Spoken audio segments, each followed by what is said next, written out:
Hello students, well this is a mini tutorial on how to design your portfolio. As you can see, we are going to be working with a Google tool. So enter your email and go to the menu that is on the right top corner. Click on it and then go to the icon of Drive.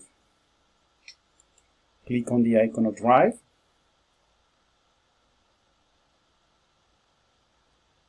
and then you will see a menu on the left. You just click on New and go to More. When you go to More, you will see another menu and click on the icon of Google Sites. When you click on it, you will get to a space like this, where you have a menu here. You can see here. You can see Insert Pages and Themes.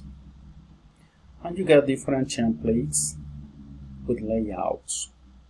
Yeah? This is a very simple design. You see the name of the subject, and then you have a table with the contents. Then you have a space for your information. You will get to give here your information, your name, your ID, the section. You have a space for objectives. What are going to be the final objectives of the portfolio? A space for the contents. In this case, it had an example, the shape of the chip, the chip's dimension. You will have a space for the reflections, a space for closing, and finally a space for evaluation. As you can see, this is a very simple way to design, to create a portfolio.